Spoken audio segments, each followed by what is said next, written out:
Right, welcome everybody to All About Animals Radio. Today we're going to talk about elephants in Japan, and I'm really happy to welcome Ulara from elephantsinjapan.com. Welcome, lovely to have you here today. Hi, thank you so much for having me. And I'm going to dive straight in and let Ulara tell us about her organisation, because for the rest of us in Europe and other countries, Japan seems to be a bit of an outpost. We see pictures of elephants on slabs. Literally, it's a barn, a concrete slab. They walk in, they walk out, and that's it. And it's going to be really interesting to find out more about why such a high-tech country doesn't seem to be so high-tech when it comes to elephants.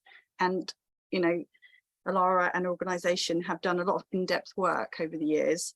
So I'll pass over to you, Ulara. If you could give us an overview, please, of your organisation and, you know, what you'd like to tell us about the elephants in Japan. Yeah, thank you so much for that great introduction. So Elephants in Japan is really working to expose the plight of elephants in captivity. Really, I mean, not limited just to Japan, but because I think that there is less, attention on the country, there's an opportunity for us to focus in. And as you mentioned, we're really also looking to educate folks on elephant welfare in general and sort of the actions that they can take to make a difference and improve the welfare of elephants in Japan and elsewhere. So you mentioned that Japan, despite being such a seemingly modern country, we see these images of elephants in captivity in what appear to be very, outdated and, obviously inhumane conditions. And so I think that is a really notable sort of disconnect, right? And something that we don't think makes sense given the country's advancement in many other parts of society, and also this general openness of the Japanese public, to really show compassion to all beings and, their receptiveness to these types of progress, right? That is much needed. So I think, yeah, there's a gap. And if you go on our website, there is a lot of information on there that we probably don't have the time today to get too in depth, into, but why sort of these zoos came to be in the post-war era in Japan and some of the challenges that are faced in modernizing them and, bringing them up to par. And also, I think the idea that basically zoos in general, right, are not the ideal environment for wild animals. So with Japan, how did it start? Where did they get these elephants from? And really, why haven't they given these elephants any space? I mean, they literally have. For anybody that's not seen it, you're probably talking about an elephant's width, and then they have these huge ditches. And there's one particularly heartbreaking elephant that likes to stretch out and try and touch people with their trunk, and everybody's worried she'll fall in the ditch one day. And we just don't quite understand the culture of, on one hand, we have visions of pretty Japanese gardens, and, a lot of people will say it's a lovely country to visit and everything else. But then there is this, as you say, disconnect and this gap on why the zoos won't progress at all. Because, we've seen bad zoos, we've seen zoos that do all kinds of horrible things, but this is quite at the bottom of the pile, isn't it? So when you talk to whoever runs the zoos, I don't know, are they all government owned? How receptive are they to talking to people? Yeah, I think the majority of zoos in Japan are public, so they're publicly funded. So one of the, quickest and easiest quote unquote excuses, right, that immediately comes in resistance of asks to make improvements is the funding, right, and the lack of resources. And so that's one. And then some of them are private. So the one that you mentioned, where Miyako, the elephant, the solitary elephant, has that really treacherous, Yes. moat around her that we know is a very outdated, type of enclosure for elephants, because it is notably so dangerous. And there have been cases of elephants falling into them and injuring themselves critically. And so, it's just, it's unbelievable how they have been able to continue on in this way. And there's a multitude of factors that play into this, right? One of them is, I think, a grave lack of education and knowledge amongst the Japanese public, because if we think about the public zoos, the Japanese taxpayers and citizens would have an opportunity to have some sort of meaningful impact if they did, if they were a little more aware of the issue and they were able to, put some pressure on the local governments. And then I think that there's a big knowledge gap in the actual folks that work within the zoo environment and the zoo community. So I can give you an example, like a real world example that really resonated with me and sort of showed some of the major underlying currents and issues, right, that have led to this unfortunate state for elephants and other animals in captivity and otherwise in Japan. So back in 2016, I visited the Inokashira Zoo in Tokyo in a very affluent neighborhood with the elephant expert Carol Buckley, who you may know started the first elephant sanctuary in North America. And she's now running a sanctuary in Georgia, and she's also the founder and president of Elephant Aid International. So her and I traveled to Japan in 2016 to go and meet with the leadership of the zoo that had kept Hanako, our original elephant, that really was the catalyst for this entire effort and our organization's mission and vision. And she was a 69-year-old elephant at the time who had been kept in solitary confinement for over 60 years in an incredibly barren, concrete, tiny enclosure at this Tokyo Zoo. And all she had was a tire and a plastic straw to stimulate her. And she had no companionship. And really, she was in a catatonic state psychologically because of the situation that she had been put in. And so when we went and visited her, and spoke to the zoo, and Carol ended up creating this 24-point report, at the end of our 2-day trip, which she presented to the zoo, and it had short, medium, and long-term recommendations on what they could do to improve her welfare. So the zoo had four keepers that would look after Hanako daily.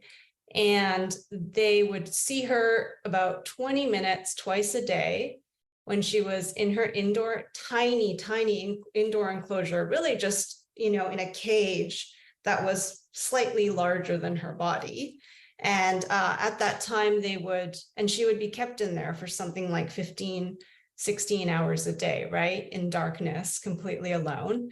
And so these keepers, they would come in and they would feed her, right? And they would brush her. And there was a time midday after she was finished being displayed in her barren concrete outdoor enclosure, and they would bring her into this equally small and barren, concrete enclosure. And so she would go in, and there was this moment where, she had been like a statue, like a zombie of an elephant standing in her outdoor enclosure for the 4 or 5 forced hours a day. And then they went to put her inside, and suddenly she started, activating, right? And at the time, I didn't really know how to read elephant behavior, as well as someone like Carol, who has been working with them intimately for decades. And she goes, wow, she just said, wow, she's transformed, And as Hanako went into her indoor enclosure, her ears started flapping, she started huffing, she just went from being a statue to an animal for a moment. And later, Carol explained to me that these tiny 20-minute windows she got twice a day was the only time she was experiencing any stimulation or pleasure. Because in the absence of having any companionship or any stimulation, she had grown attached to this precious time she got with these 4 keepers twice a day. And, you know, they would sweep her back, they would feed her, and that was what she lived for. And, you know, here's the tragedy, is that when we explain this to her keepers, they went, wow, we thought she was angry. Like they had interpreted the signs of her pleasure as signs of her anger, right? And so that was really quite startling to me, in that I thought, how is this possible? This grave misunderstanding, right? And then we later found out that the zoo said, you know, we're a public zoo and we charge a minimal entrance fee. We've got all these other animals, right, that also need care. We've got a certain amount of staff, and they are allocated a certain amount of time with each animal. And so each keeper had, I can't remember the exact number, but they had a, you know, say 5 different animals that they cared for, but none of them were elephant specialists or elephant experts, right? And so the idea was really that they're just not, they're not specialists, and they also just are very practical in that sense of, you know, it's all about time allocation, it's about fairness, it's about balancing the needs of the customer, you know, which is the public visitor, the staff, our staff that we have, our limited staff, and the animals. And that's kind of just how they looked at it. And so maybe that story gives you an idea of sort of one of the currents that's the problem, right? Which is that they simply don't have even the basic knowledge to be able to offer an elephant or any other animal the specialized care, and that at a very basic level, right? What makes me wonder though is, you know, I maybe wrongly, I think of Japan as having a good education system, and I also think that if someone has got a job, then you generally aim to do well by it.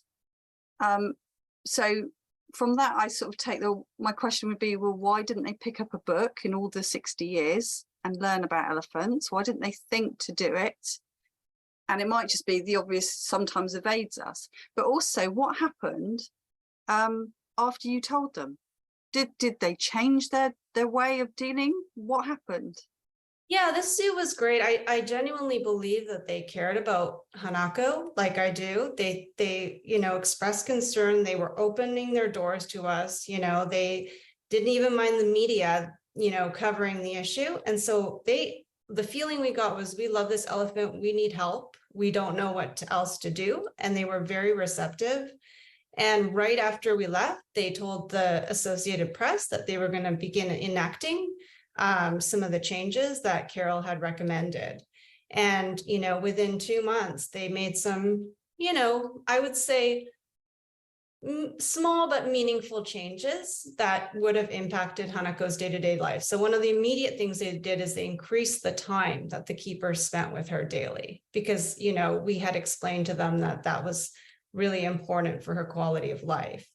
The other thing they did is that we had noticed that she was shivering in her indoor enclosure in May. I think it was in May. No, it was in March. And so that was because there was a big gaping opening that was left open during the day, and the wind was blowing in and chilling her. So they put up some plastic flaps to, you know, protect her from the wind. Another thing they did is they pulled back the crowds because they were getting too close to her. And one of the observations that Carol made was that she was disturbed by the crowds being up close. And so they were starting to make those changes. And I do believe, because she was, you know, and they all are so intelligent, you know, there's a story about her. She was a particularly sensitive elephant. And so there was this one story we learned that when the person that came and wiped the bars of her enclosure in the morning, her outdoor enclosure, was different, she would become more resistant to going out there. Like, she was very observant, you know, and very cautious. And so I think that she must have noticed the changes, and it did make an impact on her day-to-day life, right?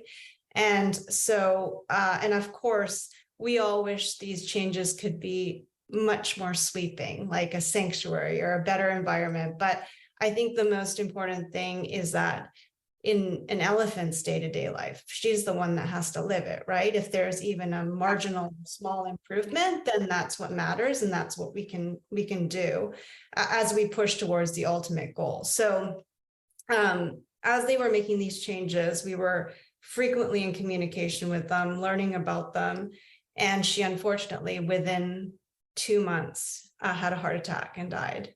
Oh no. Oh, But that's if we heartbreaking. hadn't done that, and that was thanks to over nearly 500,000 people around the world signing a petition that I created, you know, after learning about her situation, and that really led to this international coverage of her. And she was the elephant that began it all, because up until then, I don't think most of the world's public knew that Japan had this elephant, you know, elephants in captivity situation, because it's such a tiny country. And there are actually 100 elephants approximately right now living in captivity in Japan. And so most people are not aware of that. And a lot of that's a huge, sorry to interrupt, that's a huge amount. I mean, I know, it's incredible. Maybe my, you know, school geography taught me that a lot of Japan was, you know, mountains and other things, and so is it a lack of space that? Yeah, that's one of the things. That's one of the things we've learned, that the public consciousness is because the humans live in such tiny spaces. Their concept is that on scale, the animals also. So there's a cultural thing, right? The other thing I was going to mention is, you said, why don't these people educate themselves? Well, the good news is the younger generations of zookeepers are. And Hanako's favorite of the 4 zookeepers she had was this younger woman. And Carol said she likes that one. And she was a very young, like fresh out of school, maybe even an intern. And we know that there are students now at the University of Kyoto, for instance, where Dr. Keith Lindsay, who we've worked, you know, in partnership with, who wrote our report and has been a great voice and advocate for the situation and plight of elephants in Japan. He visited the University of Kyoto. They invited him to speak to animal welfare students that are, you know, so I think there is going to be a change. And I've recently also heard that there's a new term that's come out in the country called, they're calling it animal welfare, which is really new, because it's, in the past, activism has been quite looked upon negatively in Japanese society, because it, unlike, you know, countries in the West, in Japan, we're all about the collective, right? And considering everybody else. And we often do not voice our resistance against authority. And so I think this new, you know, there has been a resistance. If you hear animal, you know, advocacy in the past, it's been looked upon as radical, right?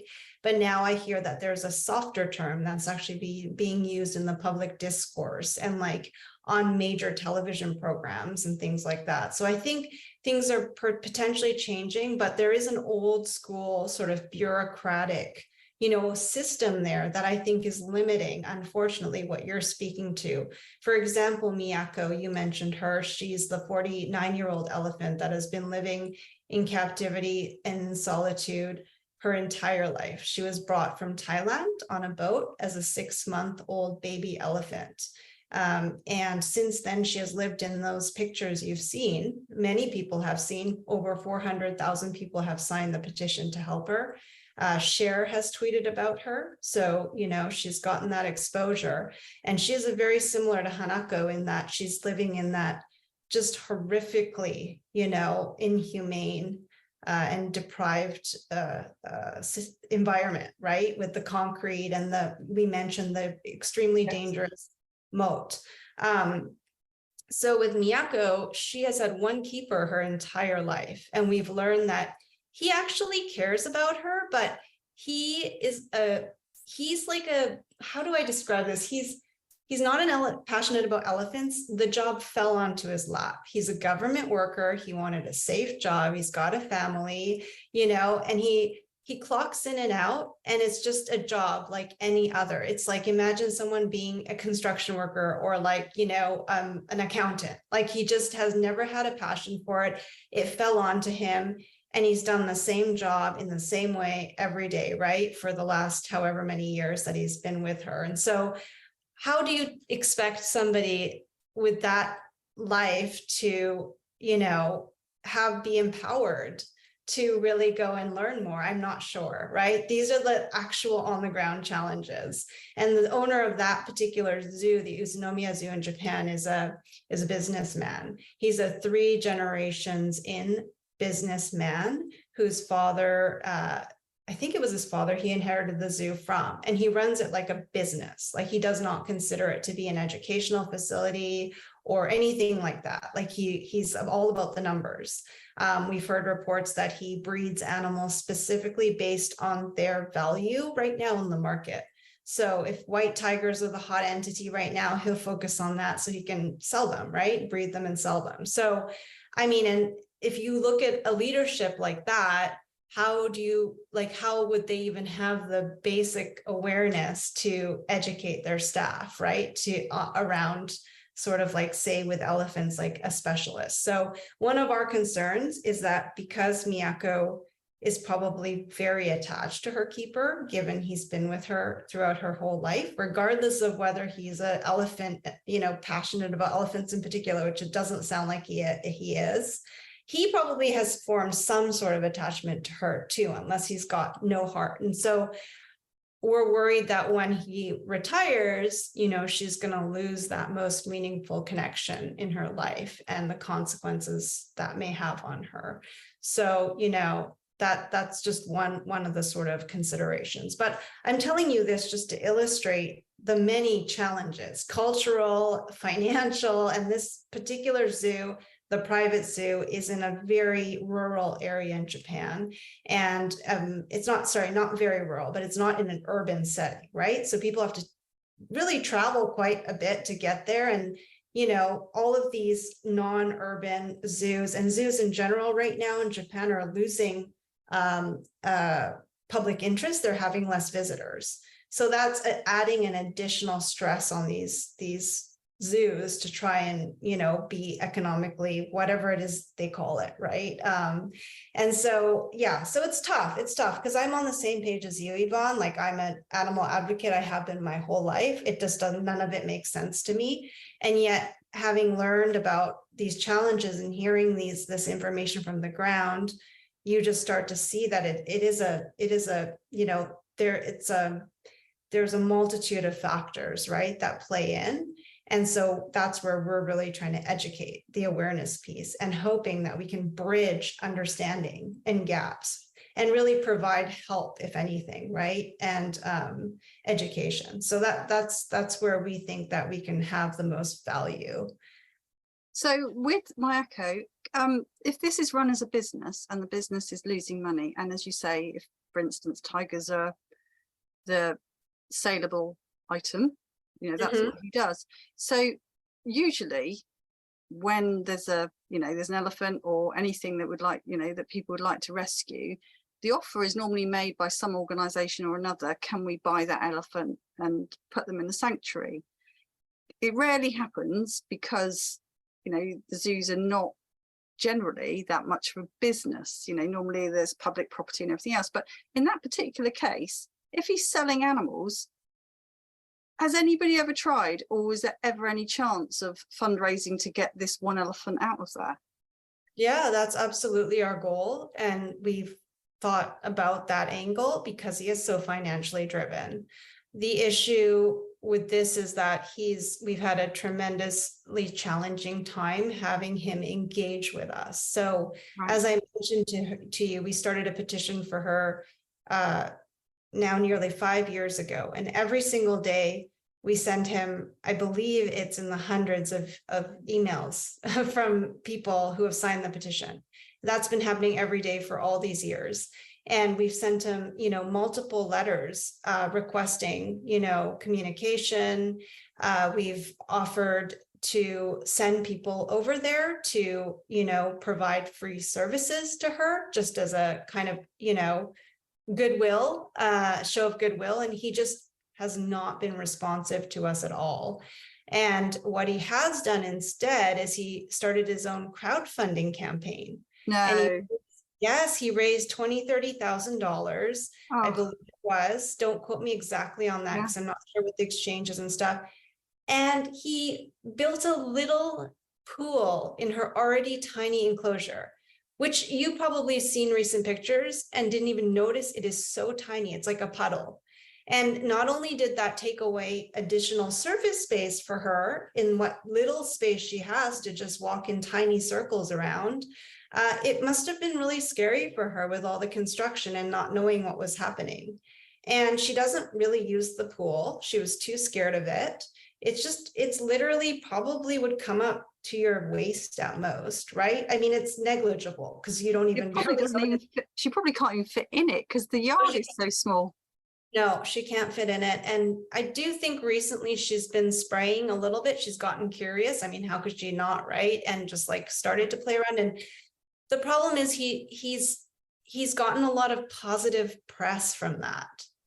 And now he's got this, now there's this new group of local defenders who have become really charged up in making the case that he truly cares. Look at what he did. You know, Miyako's cared for, she's loved, and they call themselves Miyako fans. And they are kind of become defendants of her and her, like her zoo and her situation. And they're very like aggressive on social media. And so that's been a new challenge. And then also he got all of that press. He got a ton of local press and a ton of national press in doing this crowdfunding. And so in a way, he's almost, and I don't know for certain, but did he put all that money towards this tiny pool, right? Or has he come on to another money-making scheme? I mean, we don't know. So it's a new resistance for us, right? Because Miyako is one of the foremost elephants always because of her situation, and also because we still think there's hope for her, and that if we could get her even to a group setting in a larger environment, how significant that could be for her. And so, it's really unfortunate. So we're in a bit of a, we're in a bit of a sort of point where we're like, what next? And of course, we're consulting with others and partners and trying to figure out how to navigate this. But this is a very different situation, as you can, as just in our conversation, you'll know from the Hanako situation and the Miyako situation. What do you do when the zoo is not receptive, at all? There's one thing that, springs to mind is that, people like myself are on social media every day, and usually, we're global. So I'll wake up to a message from someone in Australia or Canada or America or somewhere saying, have you seen this? Mm-hmm. And then I'll or I'll see something first, and I'll do exactly the same for other advocates. And if we saw something like that, generally we go down on like numbers on something like that and saying, whoa, what are you doing? Or do you realize this money's going there and really this elephant just needs to get out? And I suppose that's another thing. Whereas it's in Japan, a lot of people aren't seeing it. How did all that happen and so many people not see it? Because I'm surprised they didn't have a barrage of, people saying, no, this is not good. What do you do? And I find this a lot really is just, it's frustrating, isn't it? Which you must find frustrating as well, that, when you need the numbers, when you need people to pile in, not particularly rudely or aggressively, but just say, hang on a minute, that's not a good idea. And this is why it isn't a good idea. All of a sudden, sometimes organizations such as yourself, you're on your own. As you say, how do you deal with it? If you've all of a sudden you've got, which it might be, he's just decided to do something to quieten everybody down. It might have been all his money going in there. And it could be zoo support, the zoo workers, anybody doing the, all the comments and being quite ferocious on social media. But if you've got nobody, no numbers, and I use the term keyboard warriors, but on the other hand, we are quite useful at times. We can combat stuff that people who are trying to negotiate and build relationships with. You can't do that. The rest of us can do that, but we can also try and dampen down fires. And it's just unbelievable that, as you say, that all that press got given for a puddle, when an elephant basically is like, she's on a lazy Susan. She literally can spin around on the concrete slab and can't move, let alone putting a tiny little puddle of a pool in. So it's one of those things, isn't it, that we just somehow, I don't know how to do it, we kind of need to see more of Japan elephants, really. I think we need to have it more in our mind each day, us in the West and us in Europe. We've got to start looking more for the ones further afield. It's bizarre, really, because we sort of see elephants in Thailand and in other countries, again, more than we see in Japan. And the thought there's 100 elephants in Japan, I mean, I thought there was about 20. It's staggering, the number that they're still, I don't know, are they all old, or are they still getting new ones in? Well, that's the other battle we now face, which is that, well, I don't want this to all be really dark and negative. So it's not dark. It's trying to sort things out and highlight what's happening, right. Because we don't really know. Yeah. So what I would say is, on a positive note, there has been, and it's a campaign that we have, increasing trend towards going elephant free in Japan. So Hanako Zoo, that the elephant that started this all, and that our organization was founded in her honor in the start. We've dropped that part of it for the sake of brevity, but our organization's initial name was Elephants in Japan in Memory of Hanako, because our mission was to make sure that there would be, that no other Hanakos in Japan would have to suffer the plight that she had to. And so that's why we did end up focusing on solitary elephants, of which, by the way, there are currently 12 that we know of in the country. And Miyako is one of them, and her situation is quite dire. And so, so the elephant free trend, the Inokashira Zoo director, after the death of Hanako, he began to go out into the community and see, we're an elephant-free zoo now. We don't have the capacity to properly house an elephant. So that's great. And there is a new trend we are seeing, in that when the elephants in a certain zoo, the last one dies, there has been a trend towards changing that enclosure into an art exhibit. We've seen that at one zoo. We also there was a really sad case of a solitary elephant named Himeko, who was one of our original campaign elephants that Dr. Keith Lindsay went and visited. And her situation was really awful. She displayed some very, very disturbing stereotypical behavior. And she was in quite a bit of distress, we think. She's the elephant featured in the cover of our report. Anyway, she passed away a couple of years ago, and we worked with the Japan Association of Zoos and Aquariums, who helped us, in communication with the director of the zoo at that zoo, which is the Himeji City Zoo in Japan. And they agreed that they would not replace Himeko or get other elephants. So there is a positive trend towards this, and we as a group feel this is an opportunity to applaud that as an international community. So here's a way for people to, because one of the issues is that Japan is a very insular country. It is an isolated country. It is an island, right? And so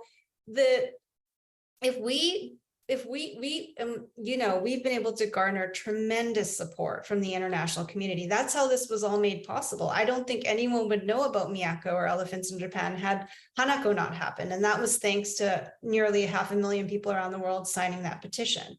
And so, and share, right? Tweeting about Miyako. None of this would have happened if it were not for that support that you mentioned. Armchair activists, whatever, true, animal advocates, they did jump to action. And even if that was just the signing of a petition, it did make a difference, and it can make a difference. And so, I think that we have had tremendous success there. And I completely hear what you're saying. And that can be a very useful tool. To date, we've collected elephants in Japan over 2.5 million signatures for solitary elephants in Japan. That's tremendous. That's yes, huge. yes. And so we are able, and there are people that follow our work and care and will take that action. And that can be a powerful tool. That being said, I think we need to be very careful to not make it an us against them, right? Because the reality is, we say things like Japan's such an advanced country and they're so behind in animal welfare. Well, so are most countries in the world, including America here, right? There are elephants living in just as deprived conditions. So I think it's concerning when it turns into that. And so we have to be very delicate. And as I said, I'm Japanese, my parents are Japanese, my family's Japanese. I lived in Japan for years. I know that there are very compassionate people, and that if they have the education, and the awareness, there will be a tipping point. And that's why I mentioned things like this new term that's suddenly now emerging in the media, the younger folks, right, who are actually more interested in welfare, how Hanako was the most receptive to the young women. There's things that will eventually happen. We want it to happen a lot faster. And that's why education and awareness is our biggest goal, but it has to be done with a level of diplomacy and with respect to the culture there. And that's our sort of our biggest challenge right now that I think we're trying to navigate. And so when we look at the situation of Miyako and those advocates that I mentioned to you, the Miyako fans that are causing some issues now, some division, right? And they're all Japanese. So think about that. If the Miyako fans on social media are Japanese and they're defending the zoo, and they're saying she's fine where she is, and look at them, they're making this effort, they got her this pool. If you can imagine yourself in their cultural realm, right, with what I mentioned, there isn't a lot of a culture of advocacy. Maybe they see that, and I don't know for sure because I'm not there, but this is just an assumption, as progressive, right? And then they see people from around the world saying that's not enough. It does become this issue. And so the most important thing is to empower people within Japan, I think, right? To make them understand and see that there is even far more of a way to improve the lives. And so it's challenging, so they have this power because they're on the ground, right? And so as much noise as we can make, I think that there needs to be more of a local awareness and a local group of people that can step in, as you mentioned, and say, no, there's actually a better way. And so that's really the gap we're trying to reach, and again, it's that education, awareness, and building bridges. Like I mentioned, we're trying to work with local advocacy groups. We, are in contact with JAZA, the Japan Aquarium, and the Japan Association of Zoos and Aquariums, and through education. So some of these academias, we've heard that, for instance, Japan's actually really advanced in their primatology welfare. So there is somewhere where they have, they are advanced in that sense. And so how do we elevate that, right? And then, hopefully make it kind of spread through other arenas, and so on. So yeah, I think those are some of the challenges to be aware of, and we are aware of them. And that's kind of where we're tightly focused on moving ahead. Okay, that's really interesting, because it is, as you say, it's a hard one, really. The world's not going to stay silent when they see any animal anywhere, Yeah. that, as you say, it's such a hard one, because on one hand, that animal's only got one life, and if everybody stays silent and hopes things will change, or 200 years later things haven't changed, something's not working. So it's really good to know, and very, very interesting, that the education, as you say, with the university, and Dr. Lindsay was invited in, and with the new term, how people are talking about being advocates for animals, that things are changing within the system. Slowly, but yes. And I should also mention that some of the less conservative major newspapers in the country, so think about like a New York Times, has covered the topic of elephants in Japan. They've done a full feature on Miyako, for instance, citing Dr. Keith Lindsay as this international expert that came in and citing some of his input. So, you know, there is impact being made. And again, I don't think anyone would know about solitary captive elephants in Japan if it were not for this awareness we've been able to create, thanks to the support of the global community as well, right? So definitely, I think so. And I think the other thing I was going to mention before I forget is that one of the challenges we do have that you had asked at the start of this question is that they are still importing elephants. And there's a new trend in Japan towards importing groups of 4 elephants. And they're doing this by, we think allegedly, we cannot say for certain, they're finding loopholes because right now there is a ban against the importation of wild elephants, right? Yes. But they're now bringing in elephants, groups of elephants through Myanmar. And we think they may have found a loophole in which these elephants, they get put through, I'm just trying to remember the exact situation because I don't want to misrepresent it, but basically there's like a way that Myanmar is bringing wild elephants and putting them in logging camps, saying that they were captive. And so that way they're able to find that loophole, if that makes sense. So the pandemic actually caused some delays, but there was a group of 4 that just got brought in, I believe it was last year, into the northern the northernmost region of Japan. They built a not large enough, but larger than some of the ones you see in our campaigns, enclosure, and brought in four young elephants. And they're doing, I believe, 3 female, 1 male right now is what we're seeing for breeding purposes. And so this is a really worrying trend. We've heard reports from 2 zoos that are intending on doing the same. And we've just put out a petition to try and stop one of them anyways, at least from an awareness standpoint. But a lot of times, by the time these deals come to our purview, they've already been made years ago. And our partner organization, ZooCheck, which is incredible, please check them out if you haven't yet. They're based out of Canada, and they've just been such a tremendous partner and mentor organization to us.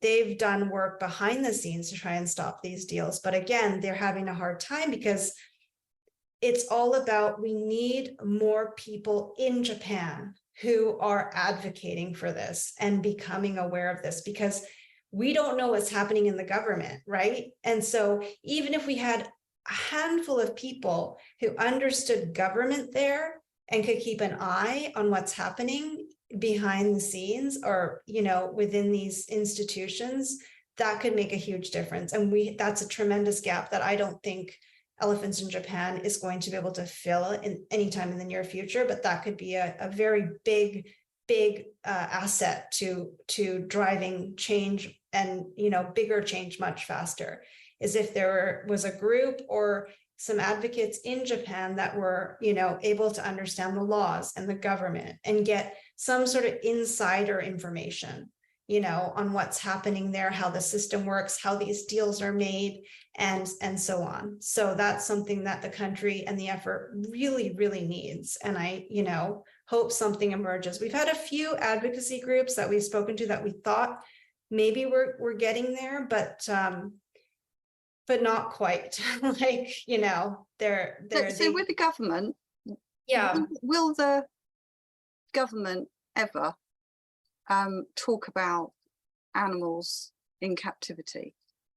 You know, will they ever sit down? I don't know, you know, if you put it under a biodiversity heading, under a climate heading, you know, or do the government just absolutely have no interest whatsoever in what happens to wildlife? No, I don't think that's the case at all. I think that there is, so I would need to get back to you on it because I don't have it off the top of my head, but there is an animal welfare law that I believe gets reviewed every 4 years. And, you know, groups do lobby to have it amended. It encompasses companion animals and all animals in captivity. And so we're aware of that. And then we were speaking with a Japanese politician who actually supports animal welfare, and he was running for office. And we spoke to him in, and he mentioned our report on his Twitter in 2020. So in the summer of 2021, he communicated it with us, and he told us that he'd started the translation is a Federation for Studying and Promoting Animals' Welfare. And he told us that it was a network and collaborative group of Japanese politicians, including House members from various parties and factions, and that the purpose of the group is to protect, promote, and secure the welfare of all kinds of animals and living beings, including livestock and entertainment animals, not just companion animals, because, as I mentioned, right now it's all just kind of lumped into one. And so, at the time, he shared that he hadn't been able to dedicate much time to conduct activities for this animal welfare organization, but that he planned to start working on it full scale after the election. And so, one of the activities he said he would focus on would include studying and drafting of a law and regulation of zoos in Japan, because he told us that there are no zoo laws right now in Japan yet. And so that election took place in October 2021, and very unfortunately, he didn't win that election. But, I guess so that you need someone like him in government to get the ball rolling. That's what you really need, isn't it? Exactly. If we could bridge that gap between people like him and these people he mentions, like the House members from various parties, and create like a network of knowledge, that's really cooperative and really avoids the us versus them, because we can't speak. We're not, we don't need to get into that, but, I know what you mean. You need someone to start, don't you? You need someone to pick up the ball. And at the end of the day, this represents a country. Yeah, it does. It represents, how everybody treats animals is pretty much, a lot of people do judge people on it. That's just, as you say, wherever you are in the world, there's a lot of people that will say, oh, they do this in America, they do this in the UK, they do this in Canada, they do this in Australia, and you can almost see that wildlife, what they do to all these animals all over the place. And it's not just advocates, the awareness, I think probably more so since COVID. People have watched a lot more, they've learned a lot more really when they've been stuck in their houses, haven't they? So it's really interesting to know what the problems are, and it's still a long journey to go on, isn't it? But one sort of final issue really is, although we've seen the 14 or so elephants in these horrible barns on these horrible concrete slabs, the other elephants, because you did say there's many more, although I appreciate they don't have acres and acres of safari parks, do they actually have some grass and some fields, and are there actually some habitats and some elephants living better? Yeah, there are better zoos in Japan for sure. And we've looked into those as well, because our hope was that if we could establish any form of communication with the private zoo owner of Miyako Zoo, we could propose on the ground transport of her to one of these better zoos, because getting her to sanctuary, I don't know how much you've looked into the costs, in your other interviews, but it's not cheap. It's not cheap, but there's always someone willing to step up for it. I have to say, celebrities and people seem to be very, very generous about it. Oh, absolutely. I agree. And we've got a sanctuary in Thailand who has said that they would take her. We've got Carol said she would take her, although that would be a little bit further of a journey. I think it would make more sense for her to go home to Thailand. But also it's also could be a little risky for her health, right? And because Japan is such a small country, we thought that one of the options that we could look into is land transporting her. It would not be a long journey to get her to a better zoo, or even just a transition to see how she adapts, right, to a better environment. But again, all of these things we could rule out in a flash if we could just get this owner to show any receptivity. But unfortunately, it seems like he's gone and created his own kind of PR campaign, so to speak. And we do know at one point he had started, becoming kind of at least irritated by us, because he put on the Facebook page, the zoo's Facebook page, please stop talking negatively about the zoo and, you know, how we keep Miyako. And we took that as a sign of encouragement because that means we're getting through to him. But then this whole thing happened. So we're in a political, you know, thing. And again, without more Japanese people on the ground, it can be presented as a, hey, what are you doing coming into our country and telling us how to keep our animals, right? And so that's what we really need to avoid. So yeah, definitely, I would say that. Although they have to expect things from tourists, don't they? If they're welcoming tourists through the gate, they're going to get a review, aren't they? Well, that's always on our minds too. And with the 2020 Olympics that was meant to happen in the country, that sort of only half happened because of COVID. That was one of our pushes, right? Like the country doesn't want bad PR, right? To be known as a country that's lags in an area that's becoming increasingly important to people, as you mentioned. So I think there is something with that. In the case of Miyako, the zoo is not a tourist destination, it's a locals destination. And I think that's also why we got more receptivity from that Tokyo Zoo, because they are a tourist destination. Whereas the one in Utsunomiya, they're a more of a rural kind of state, so to speak. And again, I mentioned it's you got to trek out. I've been there. You got to take a long train and some buses. You know, it's not easy. And so I think many of the zoo's visitors, i.e. customer base, is local, and he knows that, right? So, you know, we're trying to find different angles.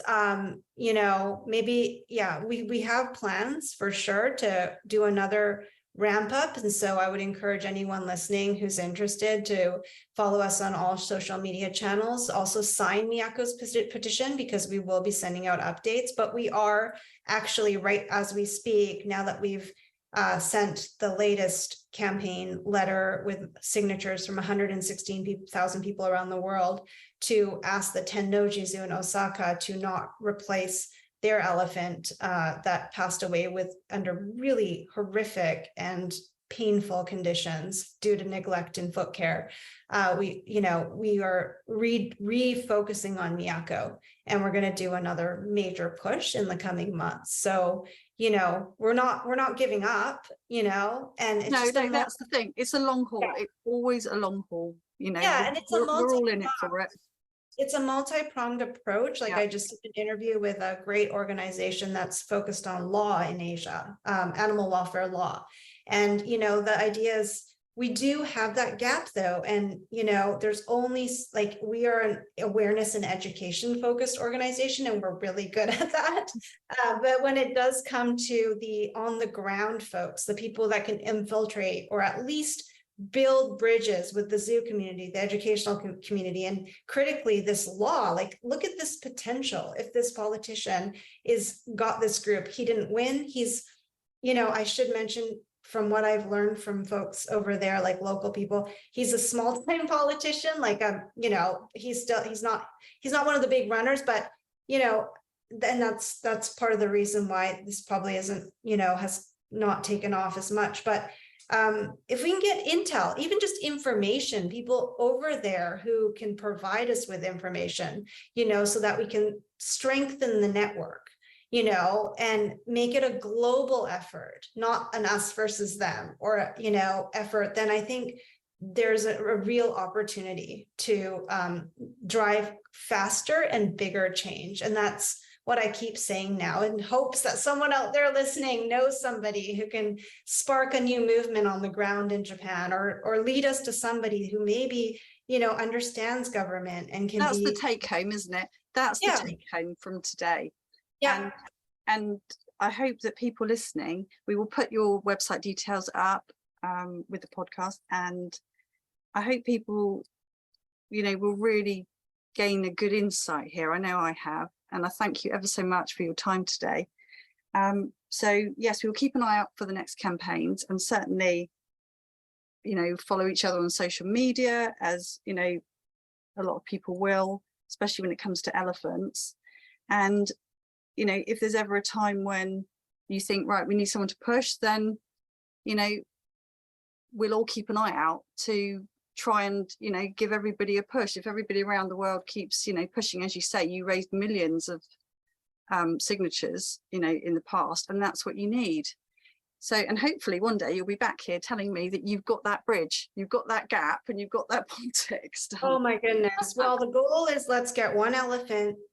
We know that if we can get one elephant moved in Japan, that will begin a tipping point, because people will start to see, okay. And the ultimate goal, of course, is for us to establish an elephant sanctuary in southern Japan. That's the ultimate goal of the organization at this time, our biggest mission and our biggest sort of site that we have set our eyes on. And so just to like close off, Dr. Keith Lindsay, an amazing elephant expert. He started studying elephants firsthand in the Amboseli, jungles back in the amazing. Yeah. And he has taken an interest to advocate for elephants in Japan, and we are so grateful. And so he, we put out an update that people can go to our website, elephantsinjapan.com, and go to the report section. We put out a new update in 2021. It's just a short document. It's 12 pages, and it really kind of gives an overview of who the elephants are right now, the solitary elephants in Japan. You can find links to each one of the petitions for them and sign them and stay that way connected, right, to each elephant and the activities that are being carried out for them and any progress that will be made. But he, for this update on our website, provided a statement. So I just thought I'd read it to close this out, because I know we're almost out of time, but I think it's just really wonderful to hear from somebody that's credible, right, and really understands what elephants need in order to have their basic needs met. And so he says, since my report on Japan's solitary elephants was released, I have been encouraged by the implementation of measures to improve elephant welfare in Japan. However, much more can and should be done to better the lives of captive elephants in the country. If they are to play any justifiable role in the 21st century, all zoos must make significant changes to their mandate, moving away from exhibition for casual public entertainment to achieve biologically meaningful animal welfare, genuinely informative education on the natural lives of wild species, and meaningful support for in-situation conservation initiatives. The Japan Association of Zoos and Aquariums, which I mentioned many times in this interview, and relevant government ministries should develop guidelines for elephant management in consultation with internationally established elephant biologists and welfare experts. So that's one of the critical bridges that I mentioned. He says elephant enclosures must be increased substantially in size and environmental complexity to allow the voluntary formation of social groups appropriate for both males and females, and to provide the mental stimulation afforded by freely chosen opportunities for foraging and movement. All solitary elephants, especially at substandard facilities, must be moved so they can join others, and their exhibits should be closed.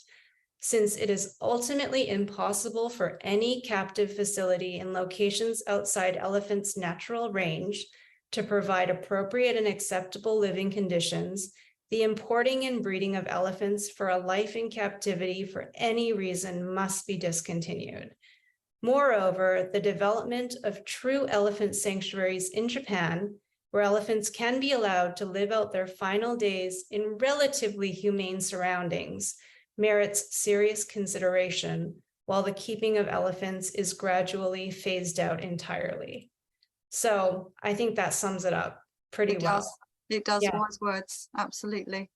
Mm-hmm. Thank you very much for joining me today, and I hope that we can pick up again another time with everything that's been going on, because it's a really valuable insight for a lot of people around the world. Thank you very much, Laura. Thank you So much. We really appreciate you showing an interest and helping us tell the story.